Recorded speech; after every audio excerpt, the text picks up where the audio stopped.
Salut à tous, c'est Calypso. Aujourd'hui, on se retrouve pour une nouvelle vidéo. On va tester la 190 Biggie. C'est la moto la plus puissante de chez YCF. Pour être honnête, ça fait déjà plus de quelques semaines que je roule avec cette moto. Donc je la connais plutôt bien.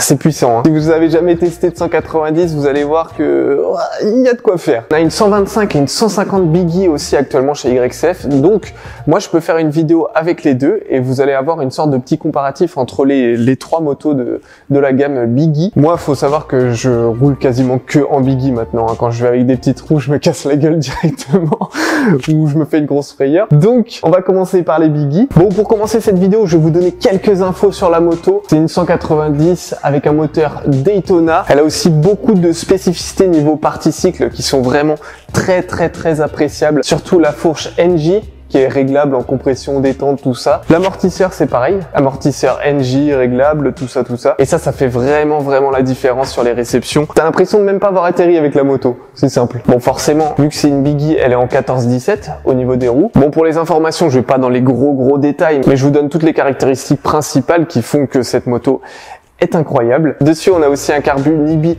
en 28, parce que oui, c'est un 190, donc il faut ce qu'il faut, quoi. Tu te doutes bien que tu vas pas mettre un tout petit carbu avec un gros moteur, sinon ça le fait pas. Et sur le moteur de la 190 aussi, on peut monter un kit 212. Bon, honnêtement, j'ai jamais testé, mais déjà un 190 c'est amplement suffisant. Parce que sachant que ça reste une Biggie, donc une Biggie c'est une dirt, donc tu vas pas trop sur les énormes terrains en cross avec. Et quand c'est un petit terrain avec la 190, et bah c'est difficilement exploitable. Vous allez voir ça juste après. Chez YCF, on a le petit terrain de SX entre guillemets, et vous allez voir que sur les terrains, bah on peut pas l'exploiter à fond. Je vais devoir ralentir à pas mal d'endroits. Mais ce qui est vraiment énorme avec cette moto, c'est que tu as de la reprise à chaque niveau. Et les deux dernières petites caractéristiques sympas que je voulais vous donner, c'est le poids et la puissance. Le poids, on est sur 84 kg.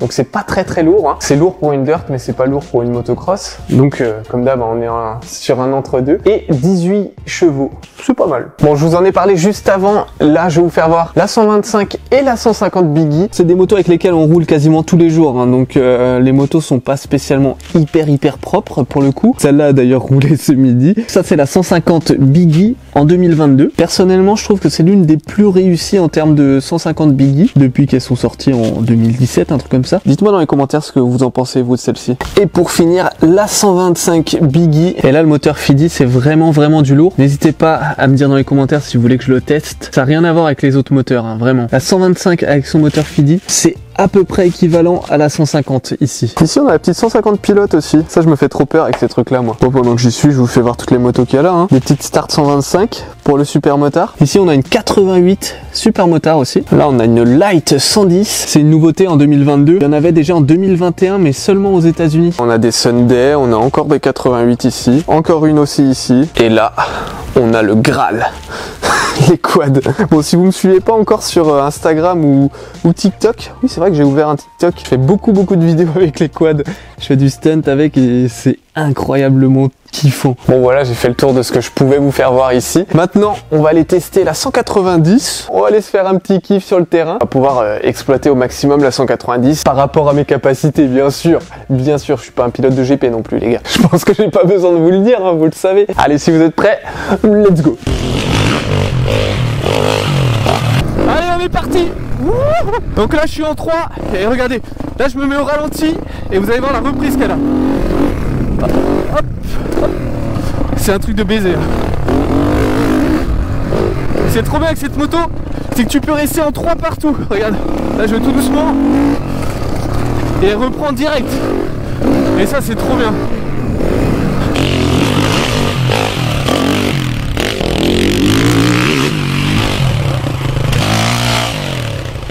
Oh, qu'est-ce que c'est agréable. Et ça par exemple, si tu prends une 125 ou une 150, ça va pas faire le même effet. Ça va pas reprendre aussi bien que la 190 en tout cas. Parce que là au final, regarde, je suis en 3 partout.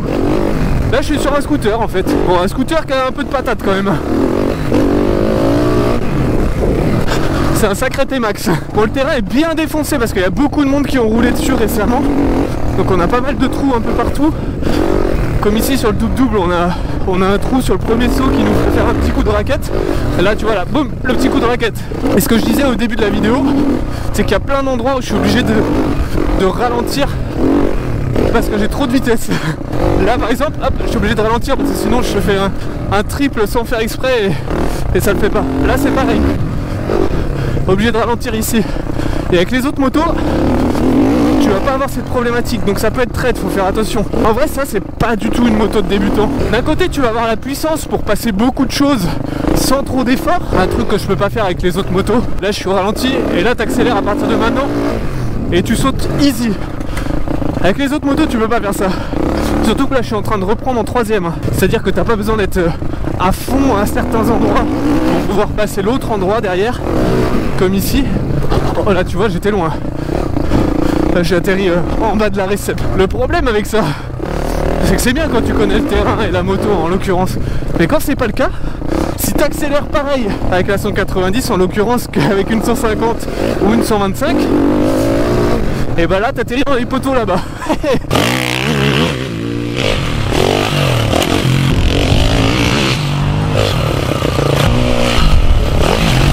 En deux. Vous avez vu comment c'est brutal en deux? Là regardez le virage. Là c'est un truc de baiser hein. La première fois que tu prends une 190, tu te rends compte que c'est brutal quand même. Le rapport poids-puissance, il est hardcore. Là je suis en deux. Hop, j'ai même loupé le saut tu vois. C'est n'importe quoi. On va le refaire. Je sais pas si vous pouvez vous en rendre compte à la vidéo, mais en vrai la différence entre cette moto et d'autres motos, c'est un truc de barré. Maintenant on va passer au côté partie cycle. Les suspensions sur cette moto, que ce soit la suspension arrière ou la fourche, c'est un truc de fou. C'est super souple de partout. Regarde la réception, je vais essayer de me mettre un peu court. Tu vois, là j'ai quasiment rien senti, alors que j'étais un peu court. Bon, j'étais pas sur le haut de la réception non plus. Là, hop, j'ai quasiment rien senti. On va même carrément atterrir sur le plat. Franchement, c'est trop bien. Si vous avez l'occasion d'en tester une, faites-le, vous allez voir que c'est un truc de barré. Tu vas voir la différence entre cette moto là et une moto premier prix hein. Bon, je faisais une petite pause pour les bras parce qu'elle tire quand même. Bon, vous l'avez compris, je suis ultra fan de cette moto. Je tiens quand même à le préciser, c'est pas parce que je bosse chez YCF que je suis en train de vanter ses mérites, mais c'est juste que cette moto pour moi, elle est parfaite. Dans sa catégorie, en vrai, elle fait vraiment un taf parfait. Et d'ailleurs elle va bientôt partir en prêt cette moto, donc j'ai vraiment le seum parce que c'est vraiment ma moto préférée. Avant, pour être honnête, les 190 ça me faisait hyper peur. J'avais testé il y a à peu près un an ici une 190 Zongshen. Cette moto là elle me faisait super peur, genre je mettais des petits coups de gaz, ça me faisait partir de ouf parce que j'étais habitué à la 150 et quand tu es habitué à une 150 et que tu passes à une 190, mais la différence elle est gigantesque. C'est pas comme si tu passais d'une 125 à une 150. Le gap entre la 125 et la 150 il est pas si énorme que ça en vrai. Si tu mets une 190 dans les mains d'un débutant, t'es quasiment sûr qu'il va se prendre un mur. Fils de chien, quel bâtard. Là tu vois j'étais ultra court, mais avec cette moto là bah tu le sens pas quoi. Bon je suis désolé s'il y en a plein qui vont penser que je suis un gros suceur parce que je fais que des éloges de cette moto. Mais bon je suis fan. Qu'est-ce que tu veux que je te dise? Si je devais me racheter une moto, j'achèterais une 190 Daito comme ça. C'est vraiment incroyable. Bon allez on va accélérer un petit peu.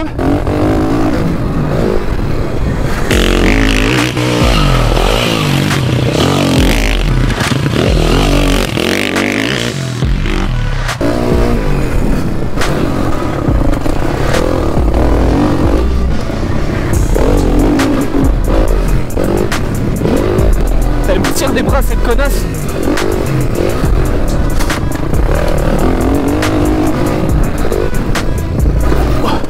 Là j'étais un peu loin, j'ai trop tendance à m'emporter avec cette moto. Parce que c'est un peu frustrant aussi, le fait que tu sois même pas à fond ni même aux 3/4 de la poignée. C'est assez frustrant, t'as l'impression de te traîner le cul, alors que c'est pas le cas. Du coup des fois t'as envie de mettre des grands coups de poignet, mais c'est pas une bonne idée. Là je suis à fond là, mais oh, t'arrives trop vite tu vois.